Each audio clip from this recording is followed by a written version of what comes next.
চলেছি একটি আজকে নতুন উপস্থাপনা নিয়ে। আপনাদের সবার ভালো লাগবে। খুব সহজ রেসিপি আজকে আপনাদের সামনে আমি তুলে ধরব।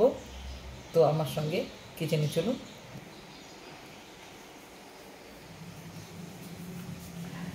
আজ আমি বানাবো ঘরোয়া পদ্ধতিতে, একেবারে সোজা খুব সহজ পদ্ধতিতে কচু দিয়ে ডিম ভর্তি ট্যাংরা মাছের ঝোল, তার সঙ্গে থাকবে গোলমরিচের বাটা। তো আমি কিভাবে বানাই আপনারা দেখুন। প্রথমে আমি ইনগ্রেডিয়েন্টসগুলো আপনাদেরকে বলে দিচ্ছি। আচ্ছা, কচুর ঝোল ট্যাংরা মাছ দিয়ে রান্না করার জন্য কচুগুলোকে আমি এইভাবে কেটে নিয়েছি। এগুলো সব নতুন কচু কেটে নিয়েছি। আর এই যে ট্যাংরা মাছ, প্রত্যেকটাতে ডিম ইনট্যাক্ট করা আছে ট্যাংরা মাছ। আর মশলাপাতি আমি নিয়েছি একটু কাঁচা লঙ্কা। আচ্ছা, ফোড়নের জন্য নিয়েছি আমি 5 ফোড়ন, নুন, হলুদ, শুকনো লঙ্কা বাটা, পেঁয়াজ বাটা, সর্ষে বাটা আর জিরা বাটা, এটা গোলমরিচের বাটা। লাস্টে আমি দেবো এটা সর্ষের তেল।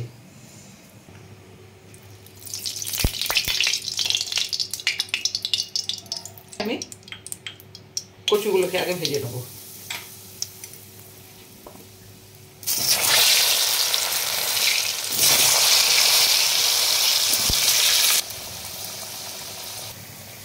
আমি মাছটাকে নুন হলুদ মাখিয়ে নেব।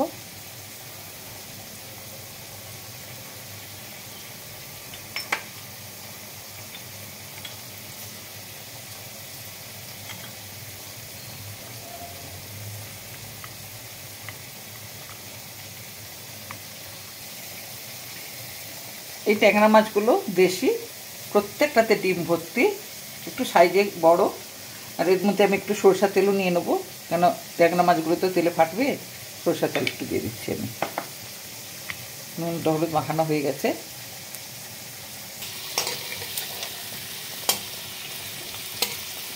আমার ভাজা হয়ে গেছে। আগেও বলেছি আপনাদের যে কচু যদি সেদ্ধ করে তরকারি করেন তাহলে ঘন হয়ে যাবে। কচুর যে গাছটা আছে সেটা পুরো বেরিয়ে তরকারিটা ঘন হয়ে যাবে। আর যদি কচুটাকে একটু তেলে ভেজে নেন তাহলে কচু পুরো আলুর মতো থাকবে, কোনো তরকারিটা ঘেটেও যাবে না, একবার আস্ত থাকবে কচুগুলো, খেতেও ভালো লাগবে, দেখতেও ভালো লাগবে। দাঁড়াও রাজা, সরাও। একটু হলুদ দিলাম তেলে। এবারে মাছগুলো ভাজবো আমি। মাছগুলো আমি ঢাকা দিয়ে দেবো, তাহলে থাকবে না।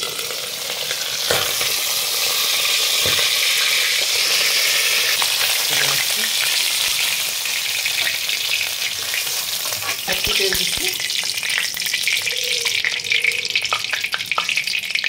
5 ফোড়ন দিলাম,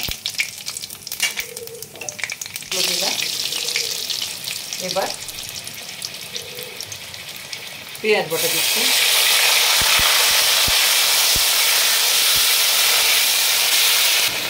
হলুদ দিলাম, পরিমাণ মতো হলুদ দিয়ে দিলাম, তরকারিতে যতটা লাগবে। এরপরে দিচ্ছি লঙ্কা বাটা,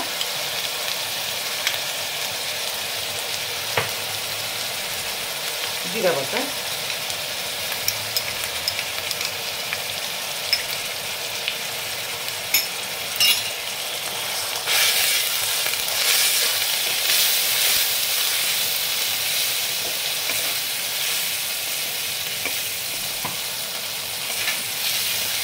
তরকারিতে নুন দেবো।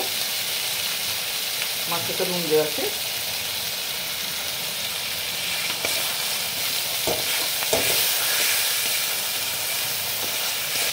মশলাটা আমার কষা হয়ে গেছে, পাঁচ থেকে তেলগুলো সব ছেড়ে দিয়েছে। এটা মশলা ভাজার গন্ধ বেরিয়েছে, ওটা দেখেও বোঝা যায় মশলাটা কতখানি ভাজা হয়েছে। এরপরে দিচ্ছি সর্ষে বাটা,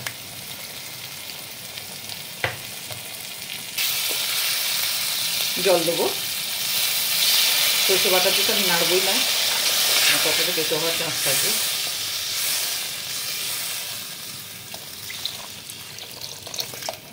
কচুটা সেদ্ধ হবে, ঝোলটা ফুটবে, ওই জন্য জলটা পরিমাণ মতো দিয়ে দিলাম। ফুটে গেছে, এরপরে মাছগুলো সব দিয়ে দেবো।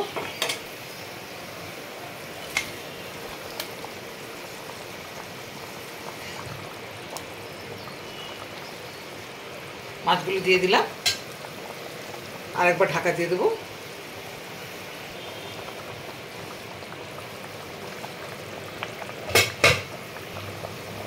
আমার বাগানের দুটো কাঁচা লঙ্কা দিয়ে দিলাম।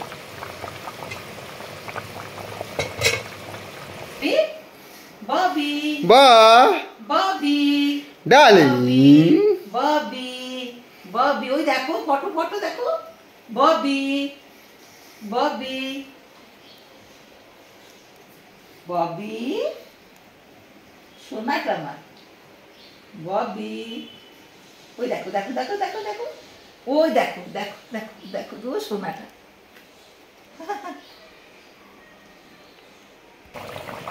হয়ে গেছে আবার বেশ ঝোলটা।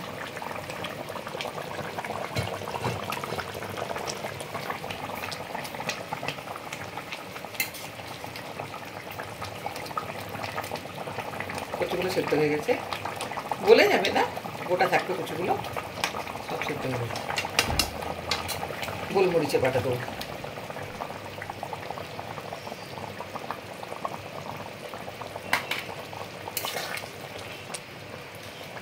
এই গোলমরিচ বাটাটা দেওয়ার সঙ্গে সঙ্গে কিন্তু পুরো ঝোলটাই চেঞ্জ হয়ে যায়, মানে এত সুন্দর লাগে। এই গরম গরম ঝোল ভাত সঙ্গে ঘি থাকবে, পাতিলেবু থাকবে, তো কথাই নেই।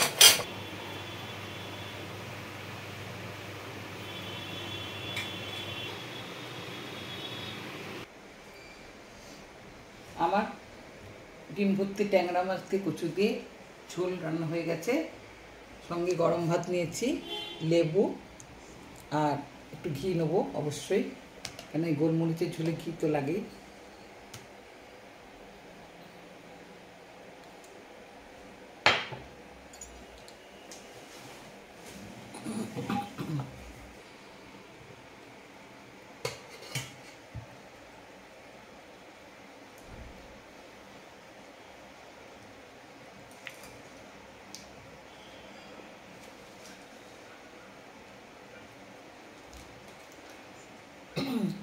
দুর্ধর্ষ হয়েছে বন্ধুরা।